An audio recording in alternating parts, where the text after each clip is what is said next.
Lina a disparu depuis plus d'un mois. Grâce à l'analyse du téléphone de son petit ami Tao, on en sait désormais un peu plus. Le 23 septembre dernier, Lina, 15 ans, a disparu. La jeune adolescente se rendait vers la gare pour retrouver son petit ami Tao, 19 ans, à Strasbourg.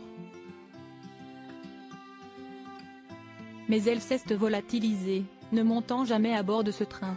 Depuis, les enquêteurs ont procédé à des fouilles à la Plaine, dans le Bas-Rhin, là où à 11h15 elle a donné son dernier signe de vie.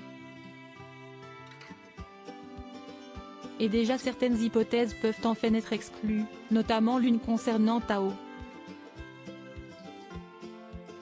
Et ce grâce au téléphone retrouvé de ce dernier. Cet appareil, un temps perdu par Tao, a finalement pu être retrouvé et l'étude de la téléphonie débutée par les enquêteurs a pu livrer quelques nouveaux détails.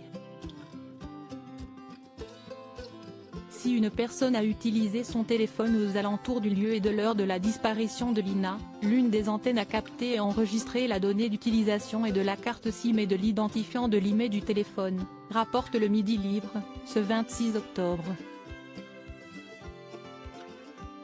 Grâce à la géolocalisation des numéros qui ont été captés sur la zone, cela va permettre d'identifier les personnes qui ont transité dans les parages.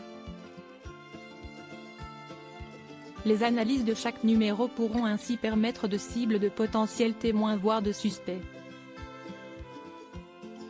Selon Le Parisien, le téléphone de Tao, lui, n'aurait pas borné dans le secteur à l'heure de la disparition de sa petite amie. Ce qui risque de soulager le jeune homme, depuis le début dans le viseur de grand nombre de détracteurs, qui voient en lui le coupable idéal. Les enquêteurs exploitent la téléphonie pour savoir qui a pu passer sur cette route et borner en même temps que Lina. Ce qui ne serait pas le cas de Tao, dont les données de géolocalisation ont été vérifiées malgré la perte de son appareil, retrouvé depuis, ont fait savoir nos confrères.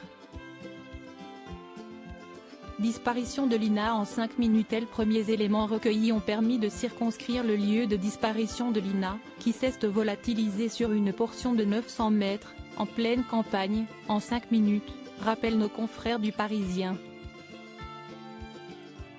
Elle n'a en effet jamais atteint la piste cyclable, et encore moins la gare, comme l'attestent les rares caméras du secteur. Pas de traces de sang, aucune marque de freinage, ce qui enlève l'hypothèse d'un accident de la route.